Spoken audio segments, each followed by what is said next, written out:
नमस्कार। आज हम लोग शुरू करने जा रहे हैं भारतीय आयोजन की व्यूह रचना या कूटनीति, the strategy of Indian planning. यह चैप्टर जो पढ़ना है वह है BA पार्ट 3 पेपर 5 का चैप्टर है। इस पर आज हम परिचर्चा करेंगे।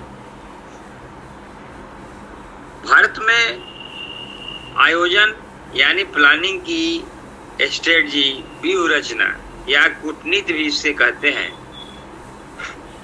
आज के युग में व्यूह रचना शब्द बड़ा ही प्रचलित शब्द हो गया तथा आए दिन इसका प्रयोग विभिन्न क्षेत्रों में जैसे डेवलपमेंट स्ट्रेटजी, वार स्ट्रेटजी, एग्रीकल्चर स्ट्रेटजी आदि में ये किया जाने लगा है।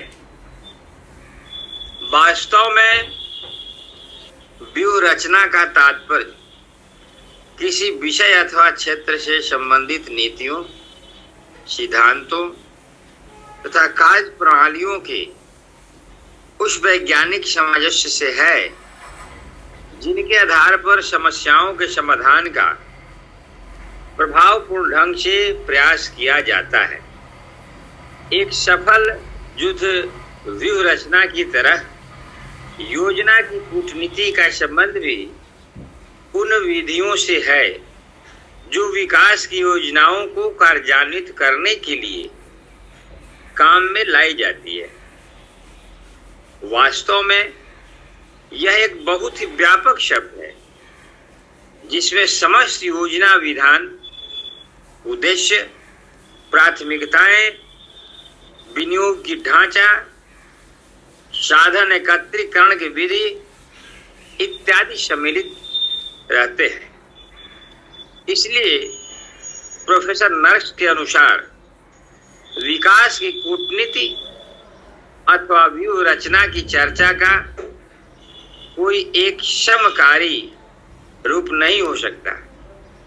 इसी प्रकार श्रीमती हिक्स के अनुसार भी व्यूह रचना एक दीर्घकालीन धारणा है तथा उसके निर्धारण के समय कम से कम अगले 10 से 15 वर्षों के समय को ध्यान में रखना आवश्यक होता है।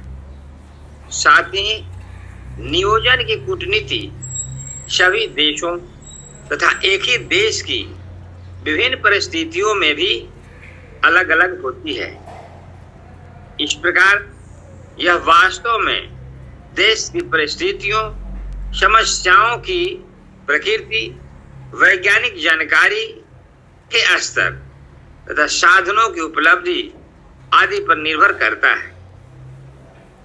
छात्रों, भारत जैसे अल्प विकसित देश में तो विकास की व्यूह रचना को निश्चित करने में बहुत सी बातों को ध्यान में रखना अनिवार्य है, जैसे आर्थिक पिछड़ेपन की समस्या को दूर करने तथा तीव्र आर्थिक विकास को गति प्रदान करने वाली नीतियों का निर्माण, तकनीकी का चुनाव, विकास संबंधी कार्यक्रमों का कार्यान्वयन, प्राथमिकताओं का निर्धारण, विनियोग का स्वरूप, वित्तीय व्यवस्था एवं व्यवहारिक ढांचे में आवश्यक हेर फेर इत्यादि सम्मिलित किए जाते हैं।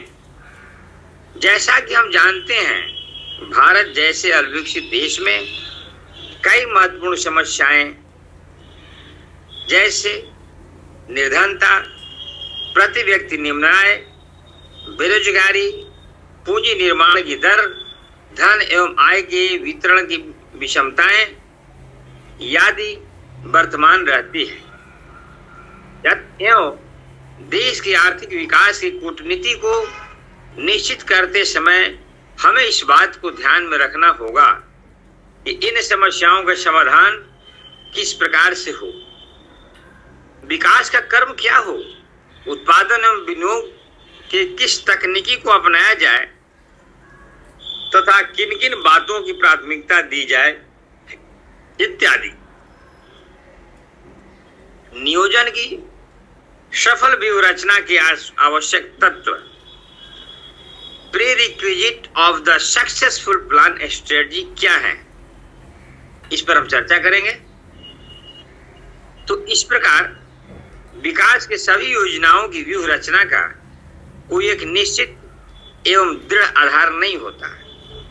देश में पाई जाने वाली परिस्थितियों और विकास के स्तर तथा विकास के प्रस्तावित लक्ष्य के आधार पर ही नियोजन की व्यूह रचना भी निर्धारित की जाती है।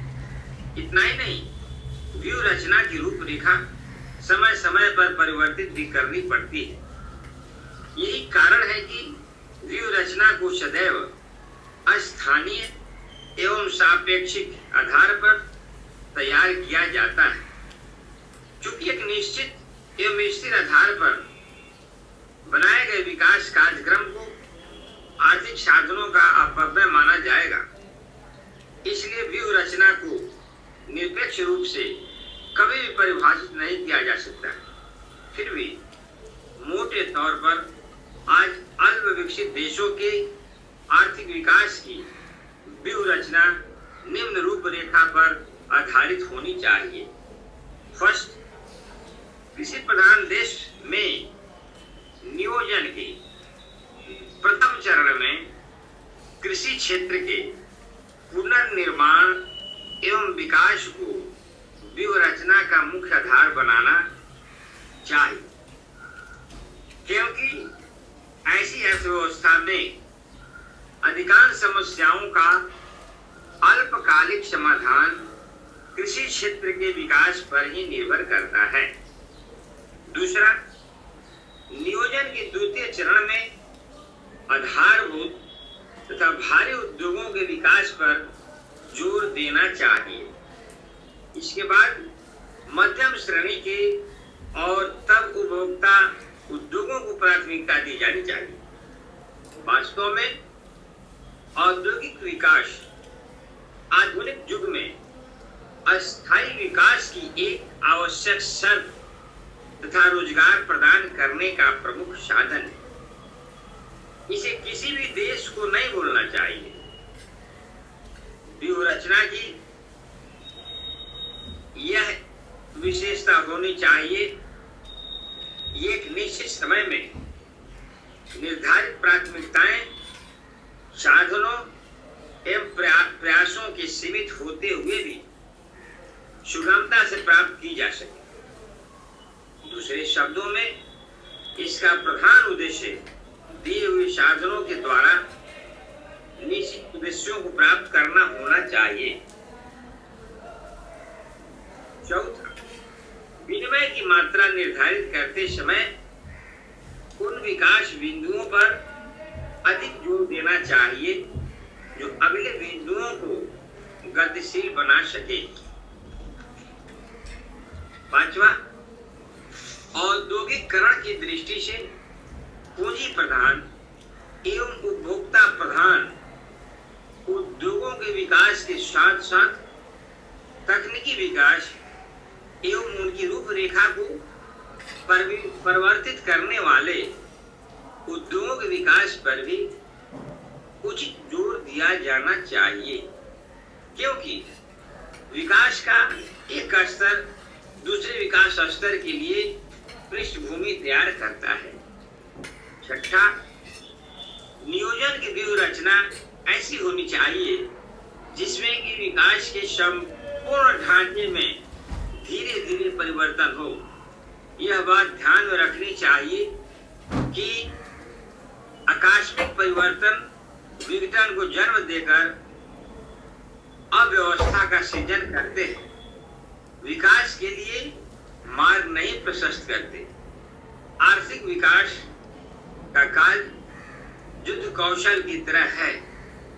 इसमें पूंजीपतियों, तकनीकी विशेषज्ञों तथा श्रमिकों की स्थिति सिपह सलार की तरह रहती है। अतः इन तीनों वर्गों में पूर्ण समन्वय तथा सामंजस्य बनाए रखा जाना चाहिए। तथा व्यूह रचना में इनका सबका लंबवत रूप में गतिशीलता यानी वर्टिकल मोबिलिटी प्रदान की जानी चाहिए। 8वां है अंततः आर्थिक विकास सदैव तकनीकी और भौतिक प्रगति का सम्मिश्रण होना चाहिए। It should be a blending mixture of technical and physical development. भौतिक के साथ साथ अगर तकनीकी प्रगति नहीं हो रही है तो भौतिक प्रगति का स्वरूप केवल अल्पकालिक अर्थात पूर्णतः अस्थायी होगा। छात्रों, यह चैप्टर की शुरुआत वर्तमान परिवेश में इसकी उपयोगिता, इसकी आवश्यकता, इसकी जानकारी बहुत ही आवश्यक है। अभी हमने इस चैप्टर को शुरू किया और इसके व्यूह रचना के स्ट्रेटजी जो है प्लान वाइज पंचवर्षीय योजना के अनुसार किस योजना में क्या हुआ इसके बारे में हम विधिवत एक एक क्लास या आगे की कक्षा में इसे हम चर्चा करना चाहेंगे कि हर एक पंचवर्षीय योजना में सरकार की क्या स्ट्रेटजी बनी ताकि आर्थिक विकास और प्लानिंग जो थे उसके अनुसार लक्ष्य की प्राप्ति हुई या नहीं, उसमें कौन सी स्ट्रेटजी अपनाई गई, उस पर हम चर्चा आगे की क्लास में करेंगे। धन्यवाद।